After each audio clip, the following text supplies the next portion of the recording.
బాలకృష్ణ గారితో జర్నీ అనేది ఎలా ఉంటుందంటే డైరెక్టర్ అంటే నిజంగానే ఆయన ఒక ఇంటర్వ్యూలో చెప్పినప్పుడు నిజంగానేనా అనిపించింది. ఒక స్టేట్మెంట్ ఇచ్చాడు ఆయన ఒక సినిమా ఇంటర్వ్యూలో. డైరెక్టర్ అంటే మా నాన్నగారిలాగా అని.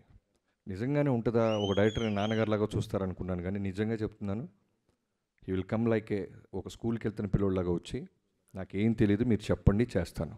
గుర్రం ఎక్కంటే ఎక్కుతారు, తల నరకంటే నరుకుతారు, కొండ మీద నుంచి దూకాలంటే దూకుతారు, ఎనీథింగ్ మీరు ఏం చెప్తే క్లీన్ వైట్ పేపర్. అలాంటి హీరో నేను ఇప్పటిదా చూడలే. అంటే మీకు అదే చెప్తున్నా కదా, నేను చాలా దాచుకోవాల్సి వస్తుంది, ఎందుకంటే చాలా ఈవెంట్స్ ఉంటాయి. నాకు తెలుసు ఈ సినిమా మా టీం అందరం చూసి చెప్తున్నాం, అన్ని ఈవెంట్స్ వస్తాయి, సెలబ్రేషన్స్. ఒకటైతే చెప్తాను, దాచుకున్నది యాక్చువల్గా మిడ్ నైట్ 1:30, 2 o'clockకి షూట్ జరుగుతుంది. 2 మీకు తెలియదు ఏం లేదు. జనరల్గానే యంగ్ హీరోసే టైర్డ్ అయిపోతారు, నైట్ షూట్ అంటేనే నైట్ షూటా అంటారు. అలాంటిది ఆల్మోస్ట్ 13 రోజులు 14 రోజులు ఒక ఎపిసోడ్ తీసాం. నైట్ 2 o'clockకి విపరీతమైన చలి. ఆ చలిలో గుర్రం ఎక్కాలి.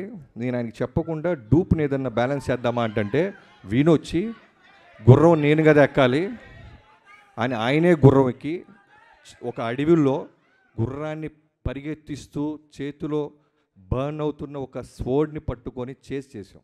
ఒక చిన్న మూమెంట్ క్యాప్చర్ చేసాం. సో అది మీకు మీరే ఆలోచించండి ఎలా ఉంటుందో. అలాంటిది ఒక డైరెక్టర్గా విట్నెస్ చేస్తున్నప్పుడు ఒక హీరో చేస్తుంటే ఎంత కిక్ వస్తుందో మనకి.